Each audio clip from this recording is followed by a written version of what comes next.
I am as excited as you are for this evening's program because this is a very, very special guest that we have this evening. 3 special guests that we have this evening for performance.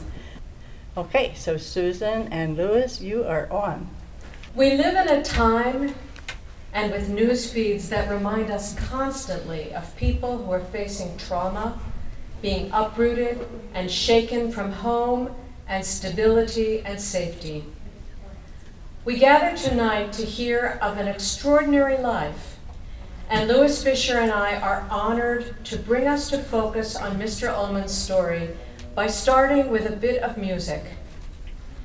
Jews have lived all over the world as guests in many lands and cultures, and we have spoken vernacular languages that combine, in many cases, snippets of our holy writings with the languages of our neighbors.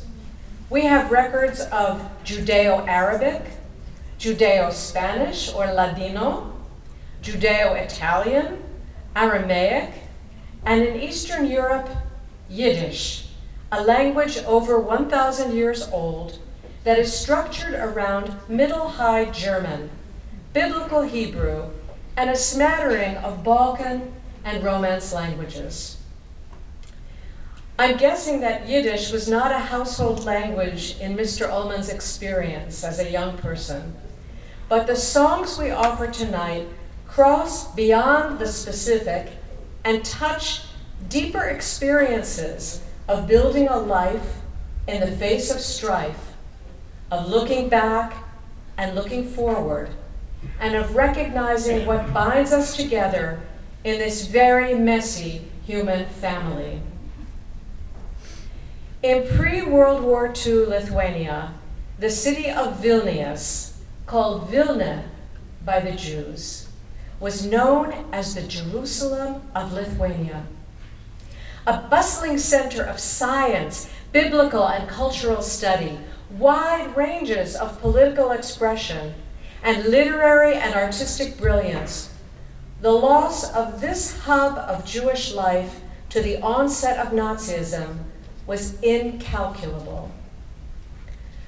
Written as a poem by Wolfson and set to music by Alexander Olshanetsky, this first song of deep longing captured the way people came to look back with a lens that crystallized a place and came to a moment in time. It was written that nearly every permitted cultural program presented in the Vilna ghetto under Nazi rule began with the singing of this song, Vilna.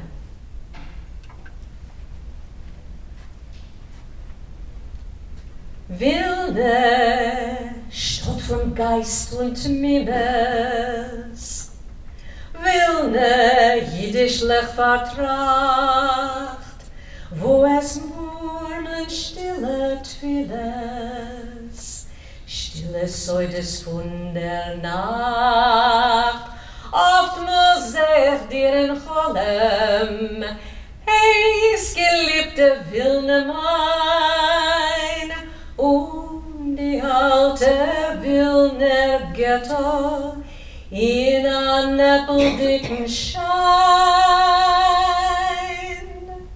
Vilna, Vilna, unsere Heimstatt, unser Bürgschaft unbegehr. Ach, wie oft es ruft dein Namen von mein Eugeräuser Träer. Vilner Gessler, Vilner Teichen, Vilner Wälder Barg und Tor. Eppes neuet, eppes bängt sich noch die Zeiten von Amor. Ich seh dem Wälderle Sekretär in sein Schotten eingehüllt, wo geheimes Augen leere, unser Wissen Durst gestillt. Vilna hat den ersten vor dem, von der Freiheitsbahn gewebt, und die Liebe liebe Kinder ihre, mit der zarten Geist belebt. Wilne, Wilne, unsere Heimstatt, unser Bänkschaft unbegehr. Ach, wie oft es ruft dein Nonnen von mein euer Äußer trär. Wilner Gesslech, Wilner Teichen, Wilner Wälder Bar und Tor.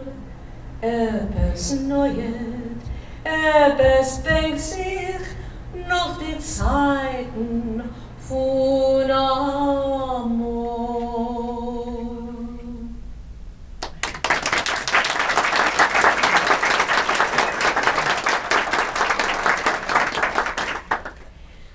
I welcome Louis Fisher to join me now in a medley of two songs that could not be further apart from one another and yet bind themselves together with a thread of hope. If you care to applaud, please wait till we finish the second song. Thank you for that. Leivik Halper was an activist. Oh, he was actually an anarchist, if we name him properly. In the very early 20th century, more than 100 years ago, Leivik stood up to the Tsar's regime until he was arrested and taken in chains to a political tribunal. He refused to renounce his strong negative stance against the government and was shipped off to Siberia for a life sentence of hard labor. If this weren't so current an issue, it would be bad enough. The political underground at the time, though, tracked him and managed to sneak him away to freedom, but he couldn't stay in Russia. So he came to New York, where he became a celebrated teacher, poet, and political activist, of course. We'll perform his poem Geht's weit, Somewhere Far Away, which is an artistic vision of Siberian captivity with a promise of the treasure of freedom far below the snow. The second song is one that might appear quite insouciant, saying that nothing much matters as long as I can walk a sunny path. But this too, in the words of Pepirnikov, has a backstory. Here is a vision of people who faced displacement, oppression, and loss, and remained true to a belief that a better life is possible.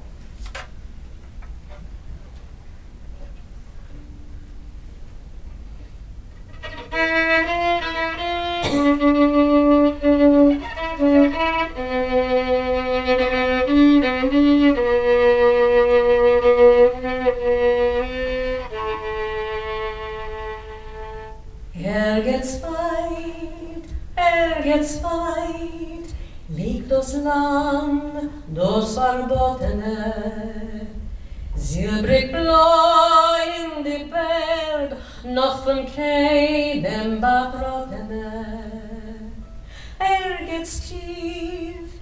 Geht's tief in der Erde eingeknottene, warten unsere auf uns, warten unsere Verschottene, warten unsere auf uns, warten unsere Verschottene.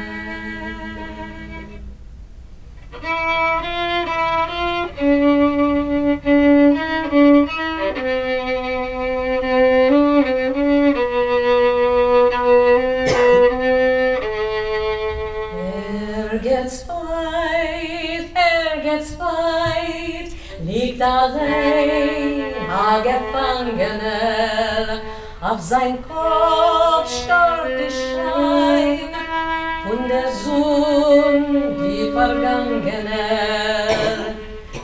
Geht's wo gut tief in Schnee, auf Verschottene, ungefühlt nicht kein Weg zu dem Land, dem Verbotenen. Ungefühlt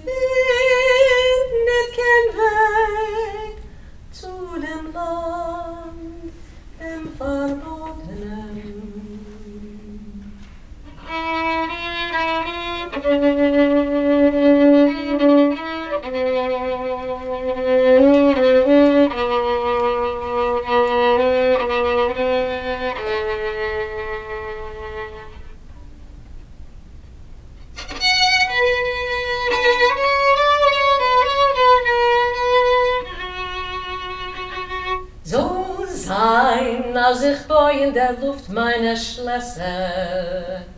So sein, als mein Gott ist im Ganzen mir toll. In Träum ist mir heller, in Träum ist mir besser. In Cholem der Himmel ist bläuer von blau. In Träum ist mir heller, in Träum ist mir besser. In Cholem der Himmel ist bläuer von blau.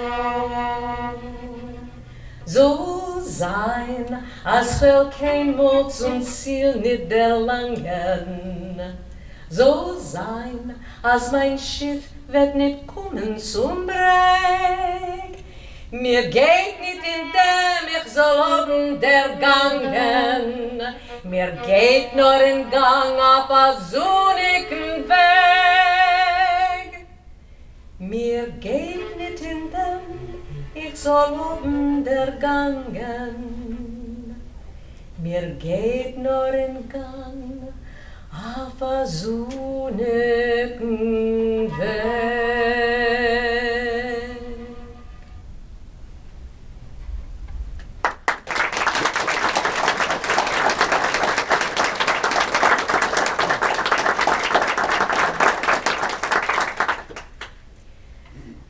The Soviet Yiddish poet Yosef Kotliar wrote a lyric that was set to music by Henoch Kohn prior to the Second World War. Play Me a Little Song in Yiddish has since traveled the world and has never lost its verve or its relevance. In the ensuing years, the song likely had hundreds of sets of lyrics applied to it. Think of this, a melody with hundreds of different people making it the diary of their lives by putting their own experiences to that melody. One version we know of is called in kryjówkę. The kryjówkę is a Polish word for the dugout shelter that was used by thousands of Jews in hiding in the forests of Russia and Poland throughout the war years, sometimes for years at a time. But no matter the version, the song is one of hope that we will continue to find in our yearning the power of survival and human love. Spielje mir ein Liedele in Yiddish.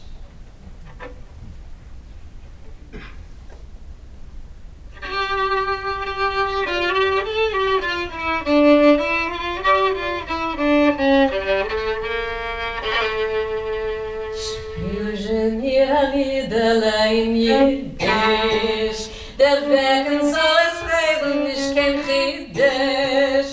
Als alle groß und klein so können das verstehen, von Mäuel zu Mäuel das Liederle so gehen.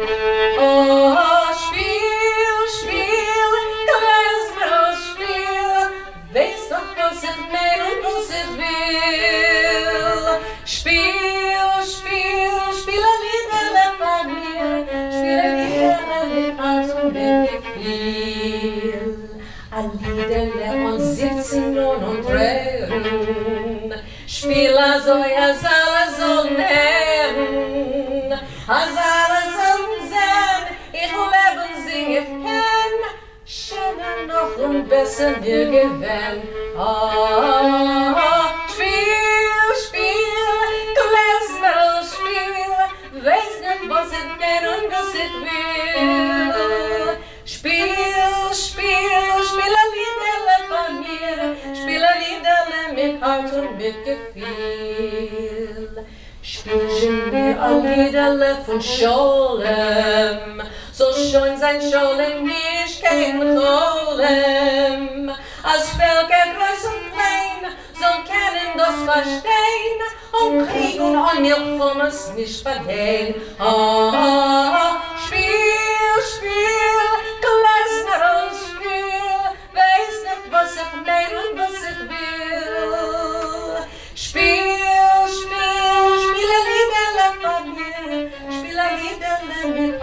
mitgefiel.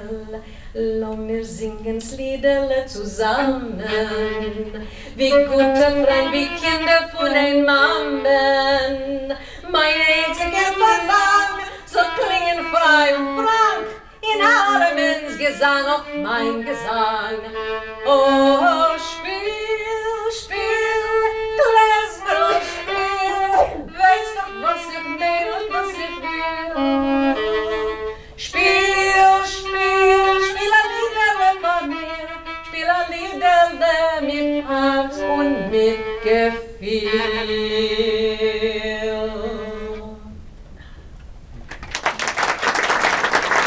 I could say a lot about Mr. Ullman, but we have a little YouTube that we're going to try and get up here that will say it all for us in a very short time. But I have another story that I would like to share about Leo Ullman. I always tear up, sorry. And it's because he is the owner of Newberry Commons. And we had another building. We were a freestanding building that used to look like a steakhouse, and we turned it into a library. And we were there and very happy. And then one day I got an eviction notice. So I didn't like Mr. Ullman at the beginning, and then I found out that he said, I want your library to be in Newberry Commons, so we have another space. And not only did we come up and look at this space, but he renovated this space and turned it into a library. So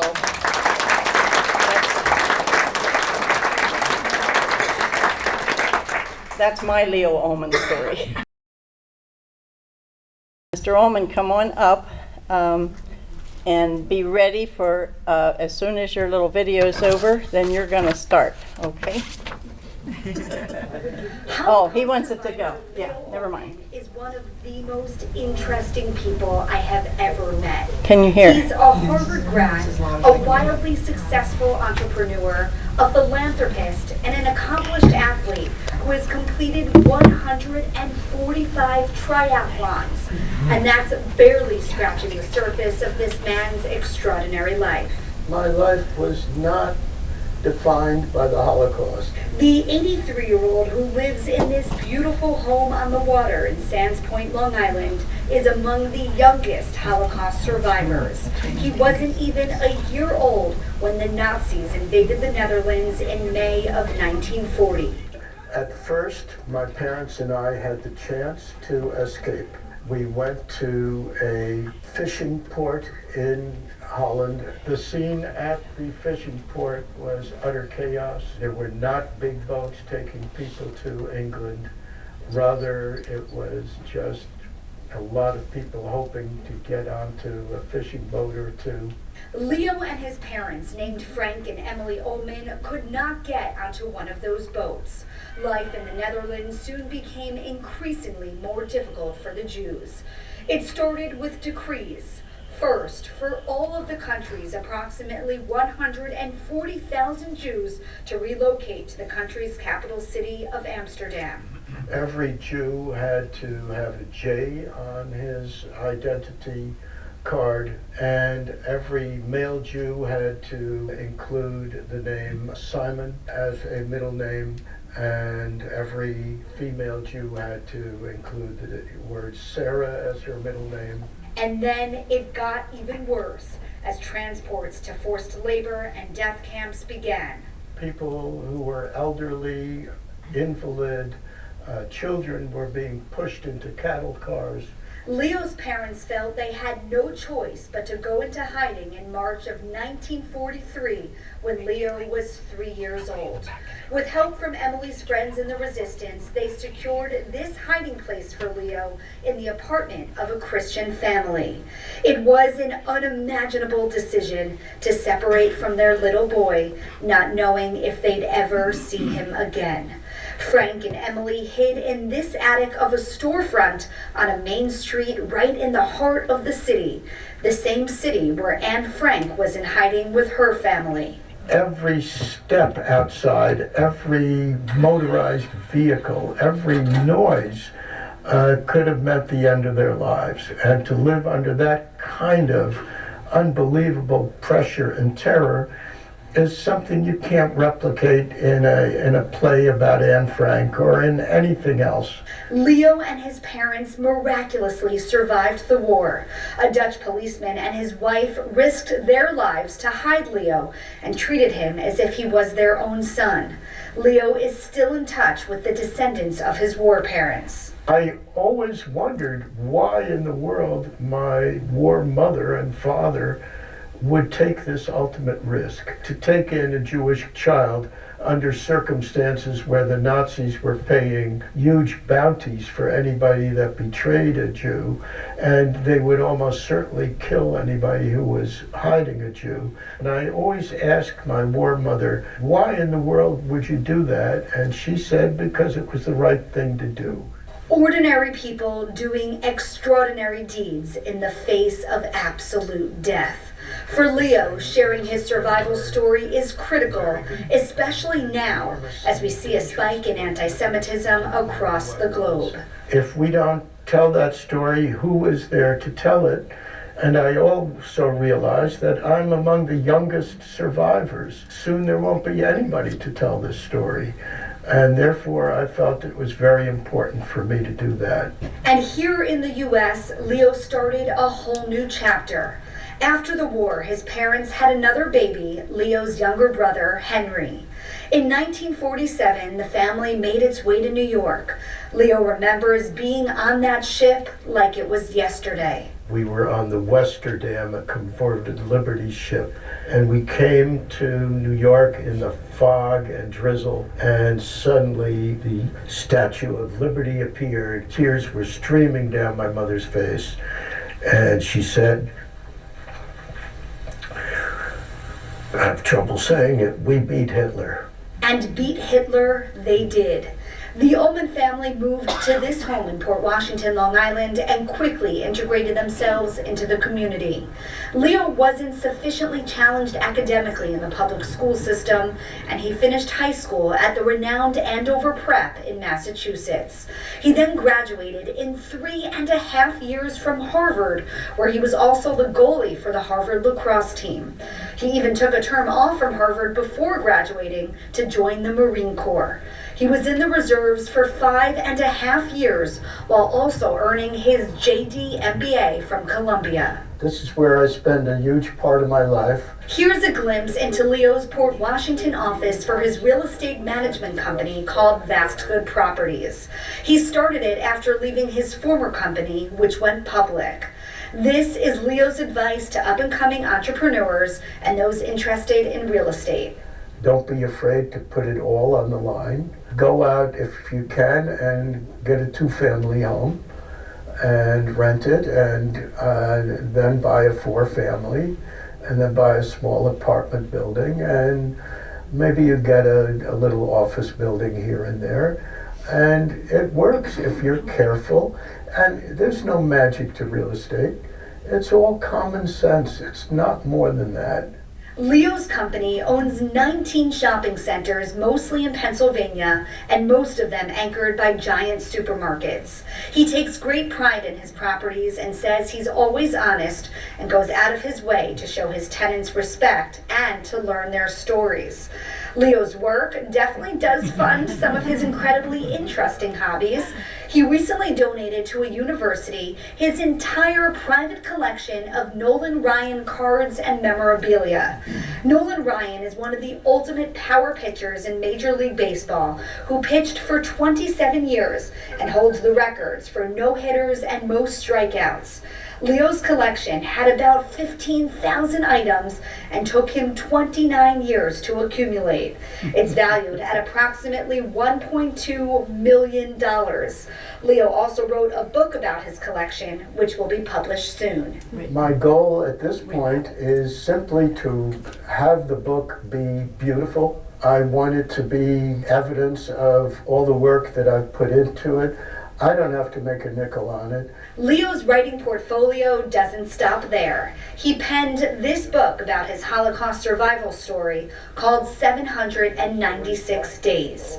And back at his beautiful home, Leo's wife, Kay, of 63 years, who is also his high school sweetheart, shares how important she believes it is for Leo to tell his tale to anyone who will listen, especially since Leo is an increasingly rare first-hand witness. I think that's most important that he's a primary source.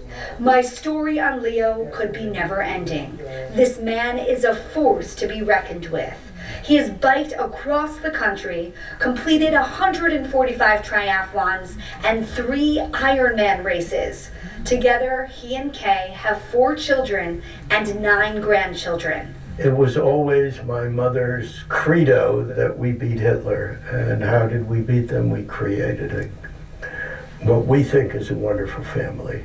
A wonderful family and a powerful legacy, Leo's greatest revenge against the Nazis. In Sands Point, Long Island, Dana Arshin, HMTC.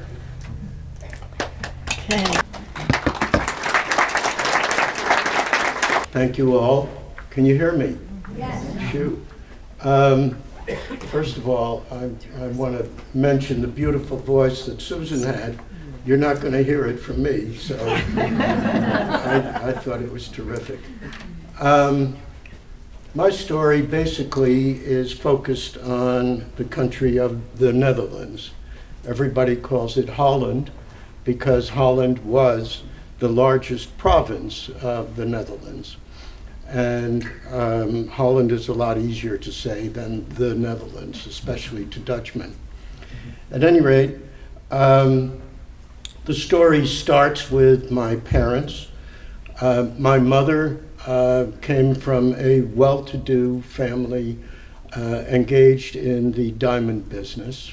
My father was born in Germany and came to Holland at the age of 18 because he did not see a future in Germany. He came to Holland in 1932, and in 1936, he and my mother married. In 1939, they were able to create this unbelievable, wild little kid. I want to talk a little bit about Holland. In 1939-1940, there were approximately 9 million people in the Netherlands. Of those 9 million, there were approximately 145,000 Jews. Of those 145,000 Jews, 85,000 lived in Amsterdam.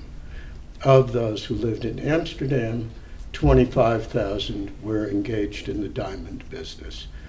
And as I mentioned, my mother's family was in the diamond business and lived very well. They were fully, completely integrated into Dutch society. There was no meaningful anti-Semitism. They belonged to sororities. They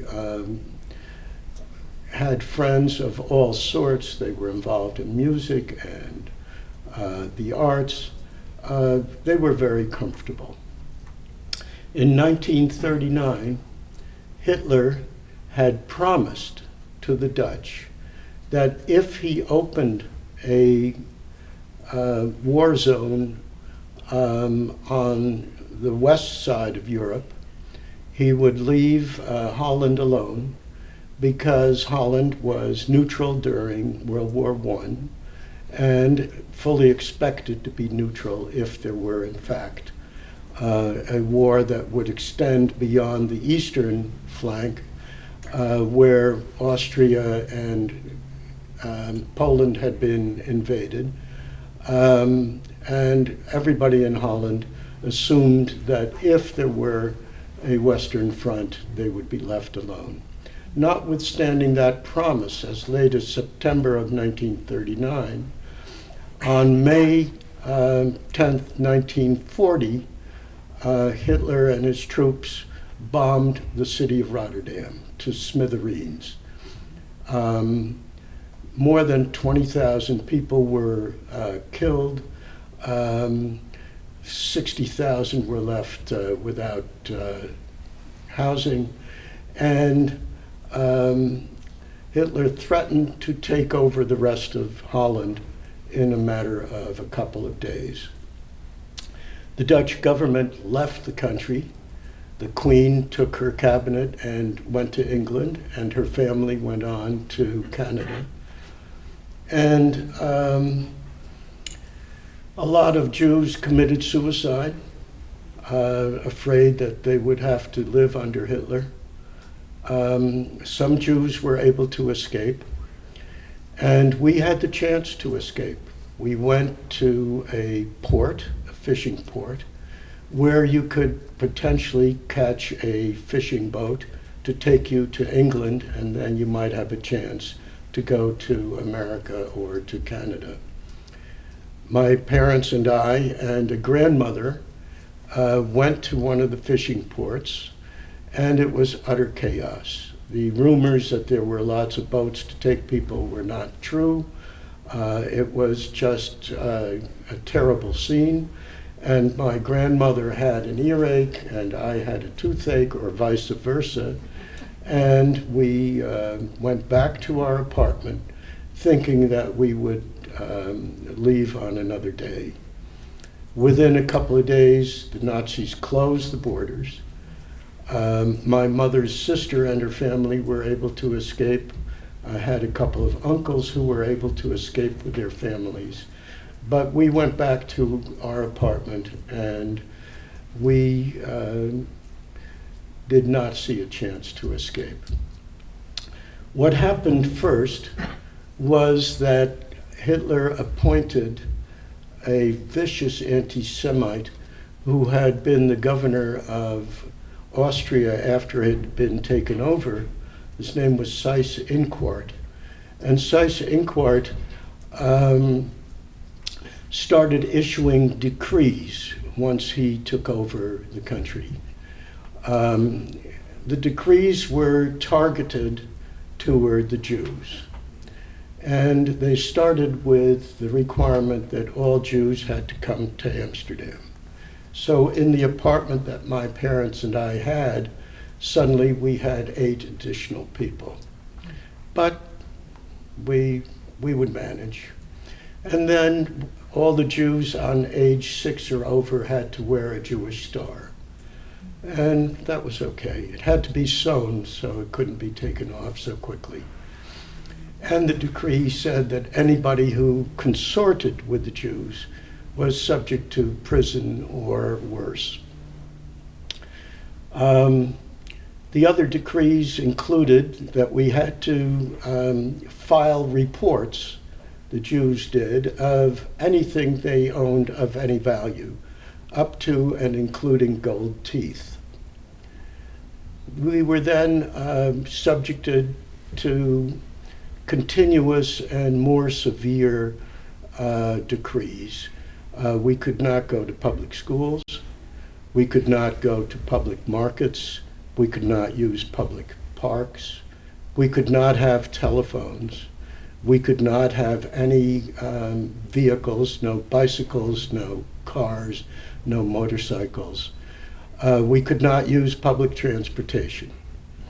We could not go to public schools. We had to go to special schools if we could. But we were alive. But these decrees kept coming, and at a given moment, my father, who had lost his job — all Jews lost their jobs in anything other than Jewish enterprises — my father received a call-up notice in 1942, in the summer of 42. It was the same time as Margot Frank, Anne's sister, received a call-up notice. And basically, the idea was that able-bodied people should go to Germany and work in work camps. There were no killing camps at that point. And so my parents, being healthy, thought that it would be okay, that they would somehow survive, and they got ready to go, and my father went to the train station in Amsterdam and saw that people were not healthy that were going to the work camps. There were kids, there were invalids, there were the elderly. It didn't look right, and they were being pushed into cattle cars that were then locked.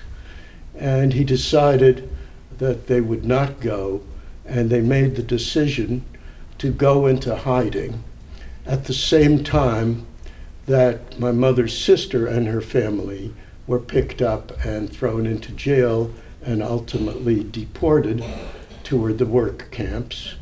And my father thought that they had to go into hiding. That was a very, very difficult decision. I was at that point 3 years old. They couldn't take me into hiding because I would obviously act up. And they made the decision at that point to give me up to the resistance.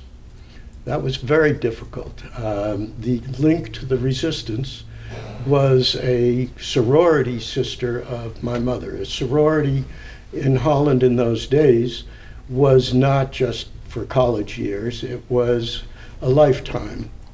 And that sorority link is probably critical to saving me. They decided that they had to give me up, and through the resistance, through this sorority sister, they came in contact with a minister in the city of Haarlem who placed Jewish kids with families. In the meantime, my father decided that they had to have money if they were going to go into hiding. And he thought he would need it for food, he would need it for rent.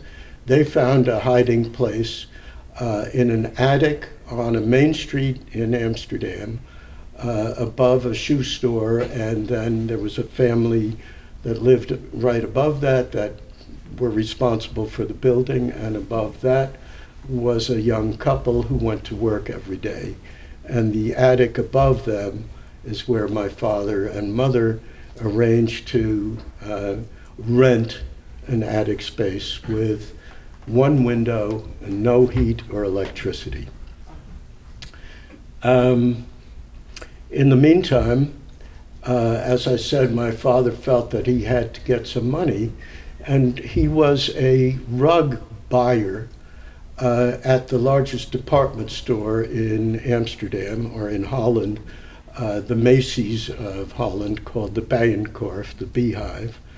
And he decided that he would approach a rug dealer who was a Muslim, and that he knew from his work, and he was able to arrange to have a bunch of rugs that he would sell to people in Amsterdam, largely even largely even Nazi officers and so forth who had taken over Jewish homes. And he was able to sell quite a lot of rugs during a short period of months. And then he went back to the rug dealer and he said, we have to go into hiding now. It was approaching March 1st of 1943, and that's when they decided they had to go into hiding completely. And he gave back the rugs, and the rug dealer did something very special. I've got a bit of show and tell here. Bear with me 1 second.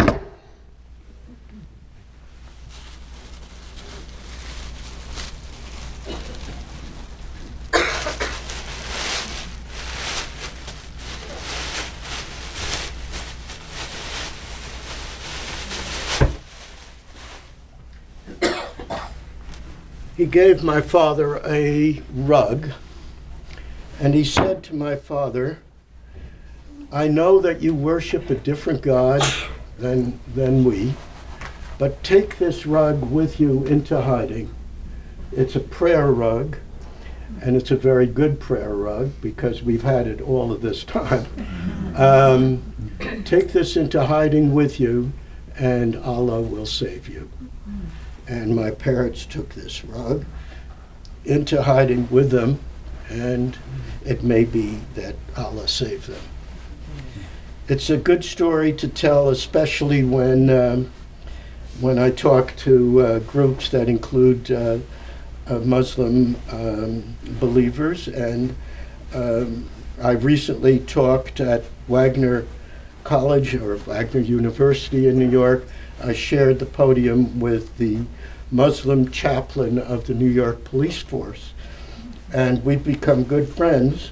And at that gathering, a young Muslim young lady came up to me and saw me rolling up this thing, this prayer rug in this manner, and she said, "That's not how you do it." And she taught me how to do it and how to fold it, but I don't have time.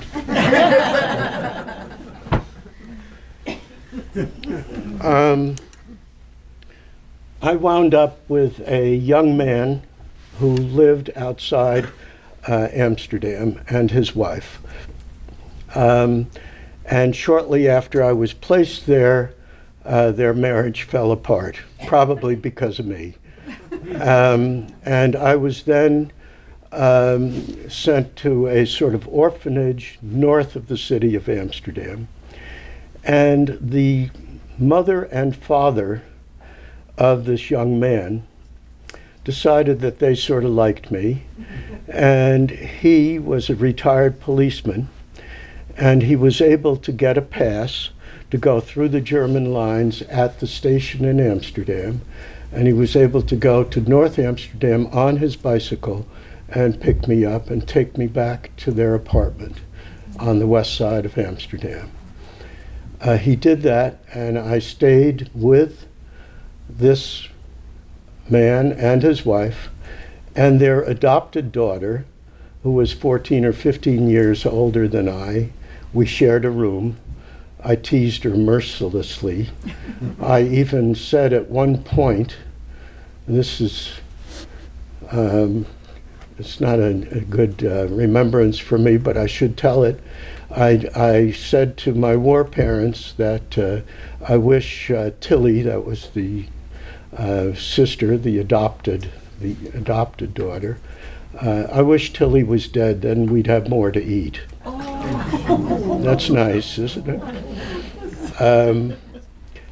You should know that Tilly and I became good friends. It's not, it didn't last, but food was a serious problem, and we didn't have normal food. I ate a lot of tulip bulbs and sugar beets because that's what we ate. I never knew that you shouldn't eat these kind of things. I thought they were okay. And also, my war father had a girlfriend, and she was she worked in a bar in the heart of Amsterdam, and she was German. So she would come to know when there would be a raid, a razzia as we called it, where they would block off a block at a time and go door to door looking for hidden Jews. In the meantime, there were substantial bounties paid for people who discovered hidden Jews, and there were gangs that went around trying to find hidden Jews because it would be remunerated. And that was very, very scary because anything could betray anybody, and the slightest noise, anything could cause a betrayal. But a couple of times that there were raids, because my war father had this German girlfriend in a bar that was frequented by Germans and Nazi soldiers, he would come to learn through her when there would be a raid. And then they would ship me out of the city to their son who lived in the suburbs, and until the raids were over. That was pretty important. This woman, his girlfriend, was known as Aunt Paula. I knew her as Aunt Paula. At any rate, I lived with these people. We survived the war. And on May 5th of 1945, the city of Amsterdam was finally liberated. Much of Europe was liberated even toward the end of 1944, and certainly before May of 1945. But what happened is that the American troops and the Canadians went toward Berlin after the battles in eastern Holland and also in Belgium, and went straight toward Berlin and left the north of Holland without food. That crisis of food was also exacerbated by the fact that the Queen of Holland, who was in England and who was not terribly supportive of the Jews, sadly enough, she decreed that the Dutch rail system should no longer send equipment, factories, anything of metal to Germany, which the Dutch had done, up to and including church bells, for example, to support the German war effort. The Queen said that that could no longer be done, and as a result of that, the Germans prohibited any further food shipments to Holland. And meanwhile, there was a very severe winter, and the canals were frozen, and some 30,000 people in Holland, and largely in Amsterdam, starved during the hunger winter of 1944. At any rate, on May 5th, 1945, Amsterdam was liberated by the Canadian Maple Leaf Brigade, and as a result of that, the Dutch have always been very close to Canada and to Canadian troops. And the royal family, other than the Queen herself, wound up in Canada also. So we were liberated by the Canadians, and everybody on that day went outside and were cheering and hugging and screaming, and everybody wore orange, and I had to have an orange hat, and I made my poor war parents and subsequently my real parents stand in line to get me an orange hat. Does anybody know why orange is so important? Golly, you guys better keep reading, or watch some international sports events involving the Dutch. The answer is that the Royal House of Holland is the House of Orange Nassau.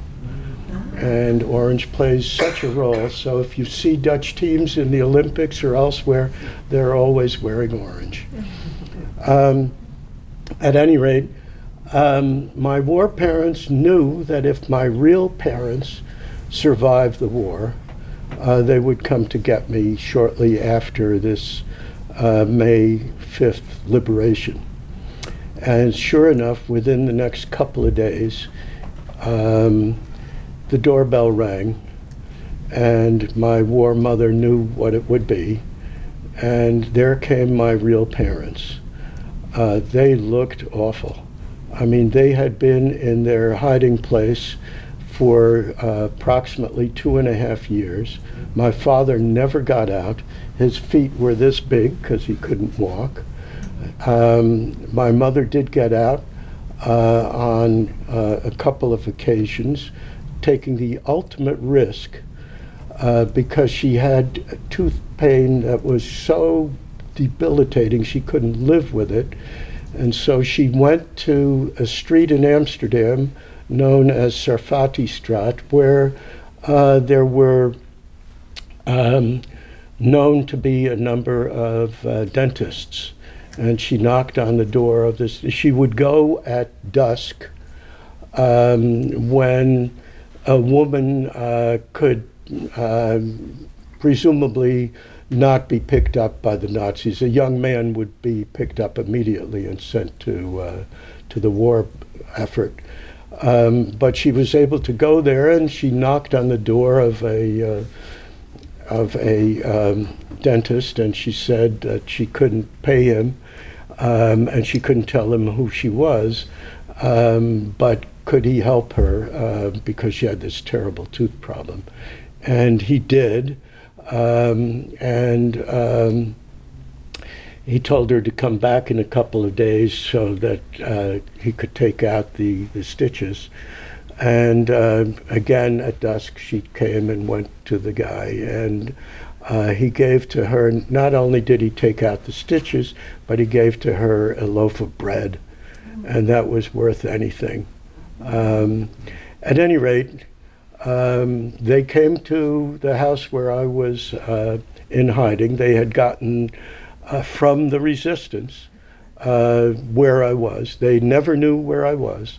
They never knew whether I was alive. That was the essence of what the resistance had to do. They couldn't run the risk of somebody finding out where people were in hiding. So they came, and they looked awful. Maybe they weighed 80 pounds. I just don't know, but they looked awful. And these two people said they were my parents, and I didn't know them.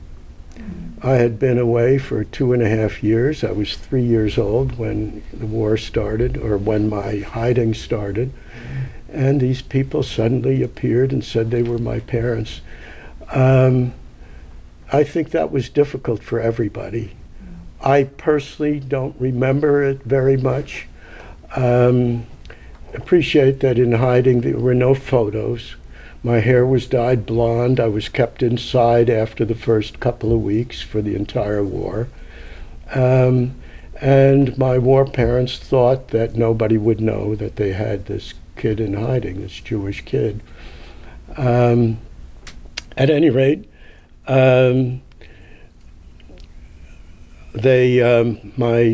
real parents took me to their hiding place, and not for long. They made an arrangement with my war parents that they would bridge this gap over a period of days or maybe weeks, and they cooperated with each other. It was very supportive, and that's not necessarily what happened in all cases. For hidden children, some were brutalized, many of them were adopted and put into a different religion.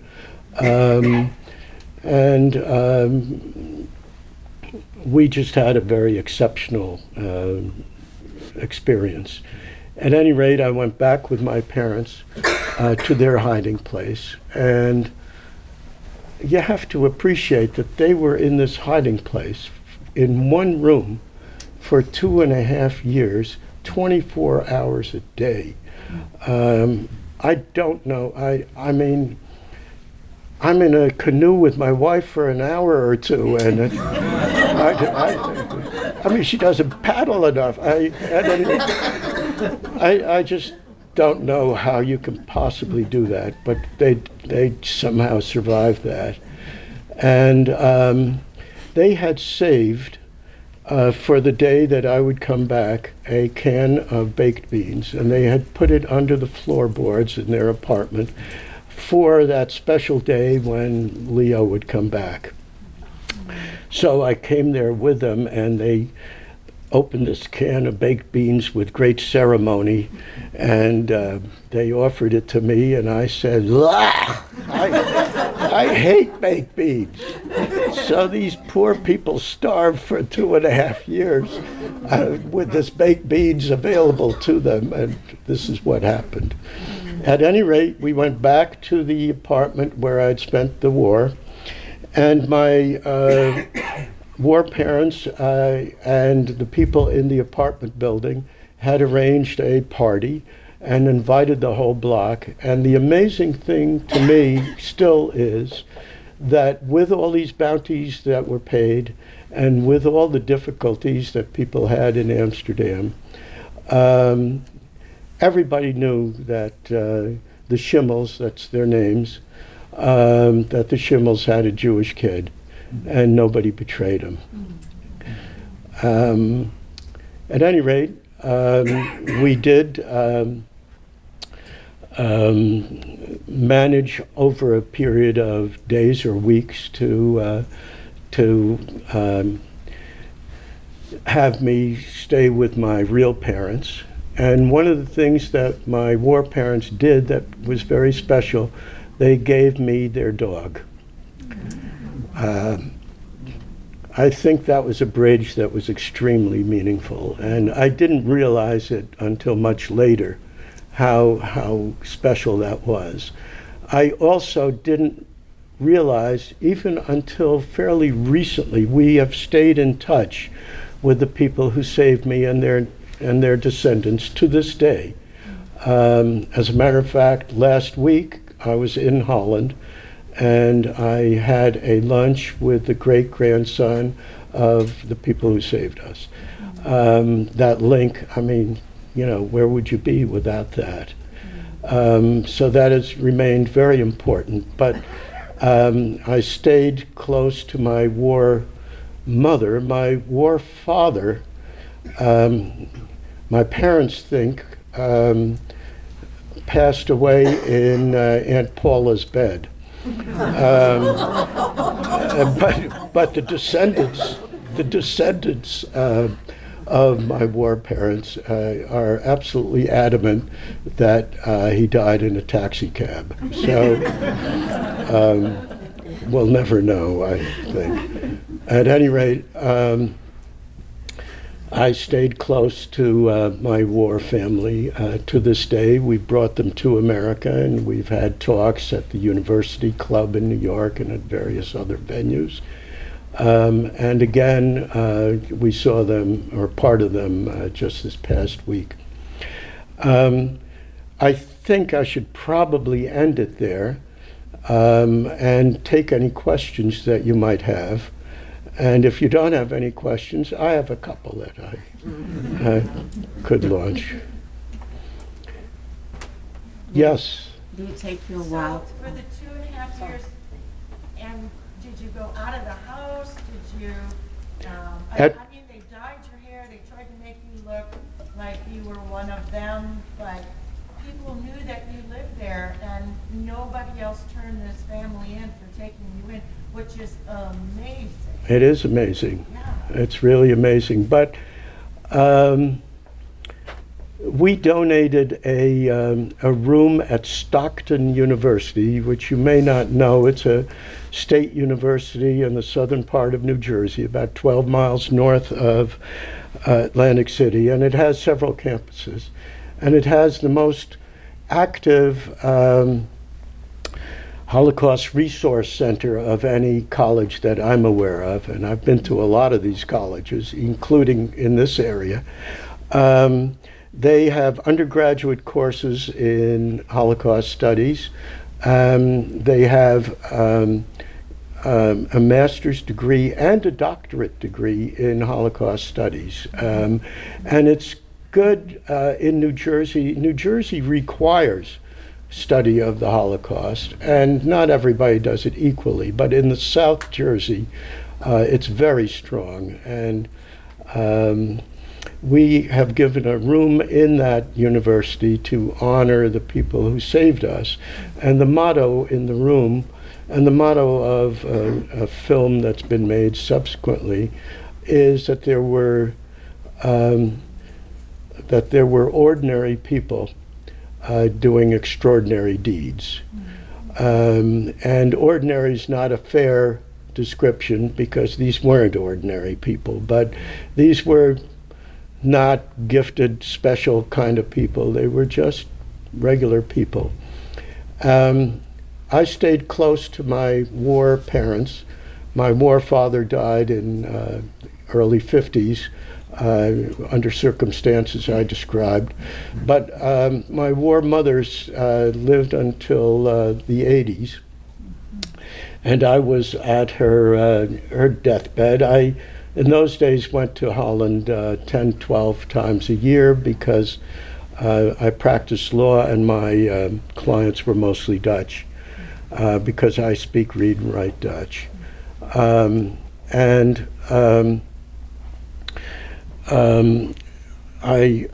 addition to asking her, why she would do this, as you heard on the film, I asked if there was anything I could get her, anything at all.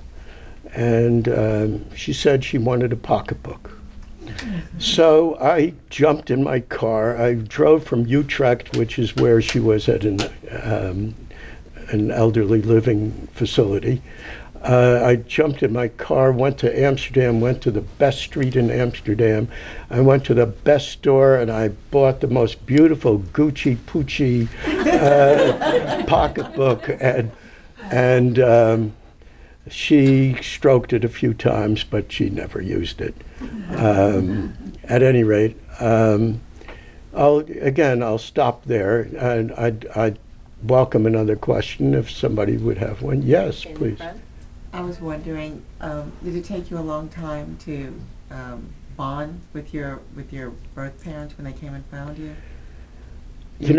I honestly don't know the answer to that because my war parents stayed in my life until we left Holland. So, for example, my war father walked me to school every day. They gave me their dog, and also I had an eye operation shortly after the war. He was at the hospital every day.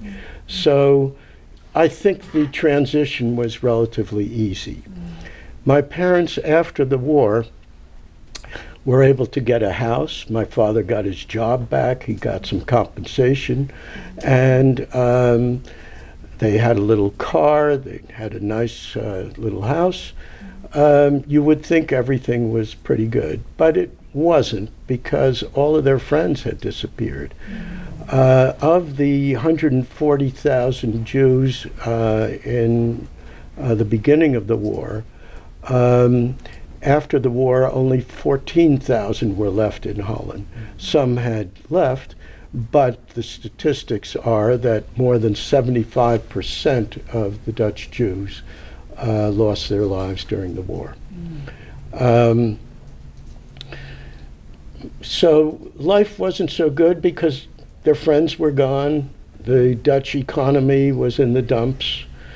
And in the meantime, my maternal grandmother, who had been able to put money away before the war, moved to New York City. And my mother's sister was able to get out during those first couple of days and moved to Port Washington, Long Island, which is where we live now. My grandmother bought us a house in Port Washington, and we decided that we would emigrate. It was at the end of 1947, was November, December 1947, when we came to America. And I didn't speak a word of English. And in those days, you didn't have Essel or Tessel or whatever these things are now. So I would go to the principal's office and she would point to this or this and say, this is a shirt and that's a belt, or vice versa, whatever. Anyway, the rest of the story has a good ending. Yes, ma'am.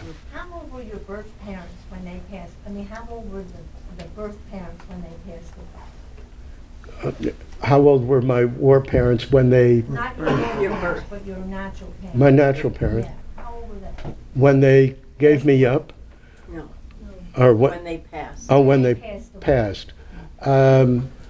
My mother died in the year 2000, so she was 87. My father lived until he was 96. He swore that if my mother died, he would cut his wrists. But he never did. And he had a girlfriend for years. At any rate. Yes, sir. Yes. When you returned to Holland, the buildings that you had hidden in, were they still there? Yes. They, The short answer is yes. And as recently as last week, I took a granddaughter who came in from London and met us in Amsterdam on a roots tour to show her all the places. Well, in Amsterdam, it's all landmarked. I mean, you can't move a brick in Amsterdam without permits. So everything is really very much the same. And we took a taxi ride and showed everything to our granddaughter, including a statuette of Anne Frank that the taxi driver didn't even know existed. But we lived, my wife and I, after law school, lived a year and a half in Holland. And that was very meaningful for me. My wife was terribly afraid that we would not go back to America. I didn't earn enough money while in Holland to get us a plane ticket back, so she was really terrified. And thank goodness my father came along and bought us an airplane ticket back, because I was having a great time in Holland. I just loved it. We had a daughter born in Holland, and we had a daughter who went with us to Holland. I'm going to talk about one other thing that some people ask, and that is isn't your story the same as Anne Frank? And I'd like to focus on that a little bit. Anne Frank was German. They spoke German. They lived in an area with all Germans. They were never Dutch citizens. They didn't have the support group like my mother's sorority, for example. And they lived with 8 people in that back room. They were doomed. There was not a chance that they would survive under, the pressure that was created by the Nazis in Amsterdam to get Jews, get rid of Jews. So that part of it is very different, and it isn't comparable in my mind at all. But I have a little twist to the Anne Frank story. I was the head of the Anne Frank Center in the U.S. for many years. And during that time, I stayed very close to the Dutch Anne Frank house. And last week, with this granddaughter, we went to that Anne Frank house again. They had fired the financial director in Amsterdam. And that financial director stayed very close to Otto Frank, the father of Anne Frank, who moved in 1951 to Basel, Switzerland. And he had all the rights to the diary.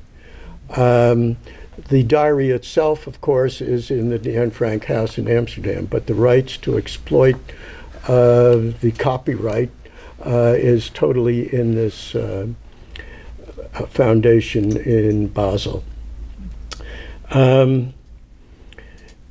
This man who was fired came to me and asked me for a job, and I gave him a job as an international consultant or whatever.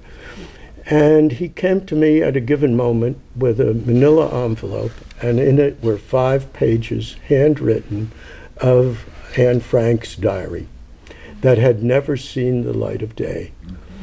And what happened was that Otto Frank, the father, did not want these pages to be published because they were very, very nasty about her mother, and to some extent about the father, but they also talked about her becoming a woman.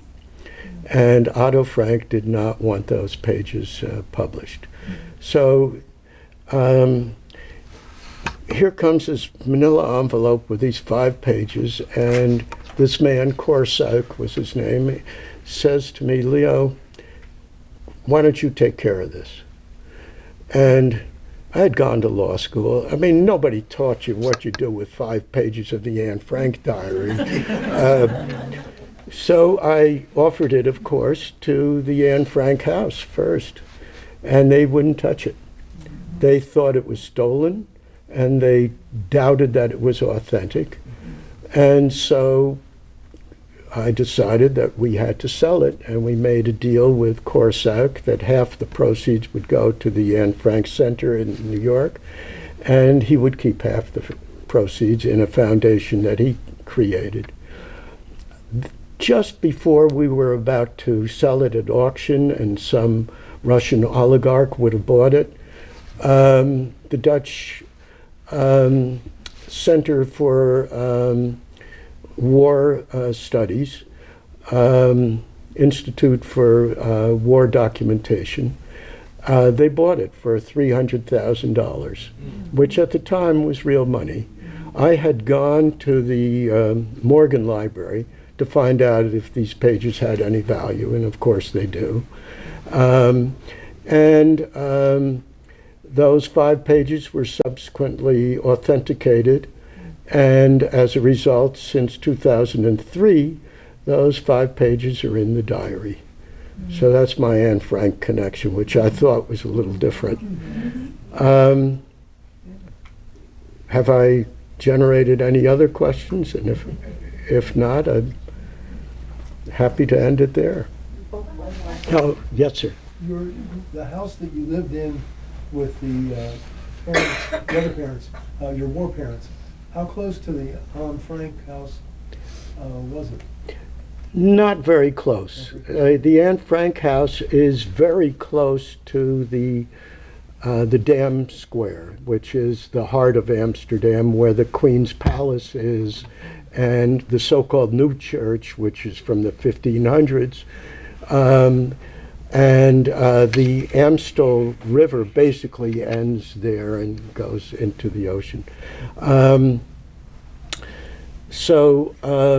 Where I stayed was on the western side of Amsterdam, and Anne Frank, probably, I don't know, 1.5 2 miles in a city. And my parents were in hiding on the eastern side of Amsterdam, also not terribly close to where Anne Frank's OPEC factory building was. Yes, ma'am. What advice or what do you want kids to take away from your experiences? Like if you could talk to a classroom of kids. Well, I have been talking to classrooms, and that's the origin of the book that I created with an illustrator. It's targeting kids, and you don't want to scare kids. And so the focus for me personally, and also the story, has to be that there were these good people doing extraordinary deeds. And we were saved by people like that. My father's family was saved by another policeman who was on active duty in the city of Utrecht. And my grandparents on my father's side lived openly with false IDs, and they spoke fluent German because the father was German. And they lived in an apartment with a German young woman, believe it or not, and who pretended that they were their parents. So they lived openly, and in April of 1945, just before the war ended in Amsterdam,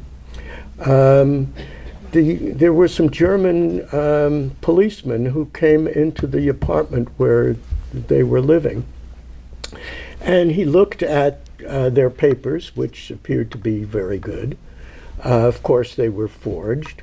Incidentally, those fake IDs usually took names from tombs in Gentile cemeteries. At any rate, they looked at those papers. The papers were good, and so he asked my grandfather, my paternal grandfather, to look at his wedding ring. And he took off his wedding ring, and the initials in the wedding ring did not match the fake ID. So in April of 1945, my maternal grandparents were thrown into jail. They were only there for 1 month, and the war was over. But it's a nice ending anyway. Yes, ma'am. How do you respond to people who say that the Holocaust never took place? Well, one of the things that's very powerful in this regard, believe it or not, is the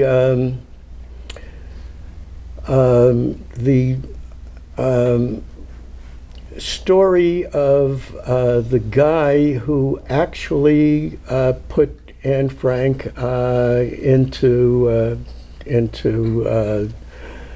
the ultimate deportation and so forth. The Simon Wiesenthal Center, which is based in California, is very powerful in this regard, and they have kept the story of Simon Wiesenthal, who found 5,000 people who killed Jews or betrayed Jews or whatever, and one of them he found, and he said it's the best one he found, and that person never went to jail, but he found the person who jailed Anne Frank, and he felt that that was the proof that people needed, that this really happened, that this guy was there. And I don't think that that those deniers are believable. There is so much proof that it all happened, and it's just never been a problem for me. What's been a problem for me is what's happening now, and I cannot understand it or explain it, and it's horrible beyond belief, and I'm always afraid of getting questions about it because I don't have any answers. I don't think anybody does, but maybe Tom Friedman, if anybody, but other than that, I don't have answers. Any other questions? I think I've lulled you all to sleep, and I appreciate your being here, and thank you very much.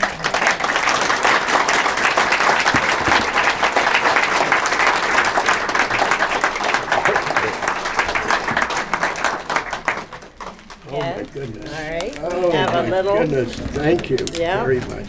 Just a little thank you gift. I want to thank you for two things. I want to thank you for coming and telling your compelling story this evening, and I want to thank you for our lovely library.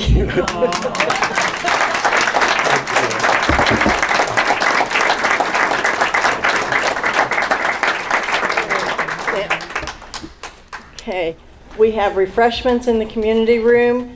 The book sales are up at the circulation desk, but the book signing, will be, well, if I don't hurt them, will be in the community room. The thank you gifts are from Brown's Orchard and Farm Market, which I love to go to, and the refreshments in the community room are by Cody Cully and his service.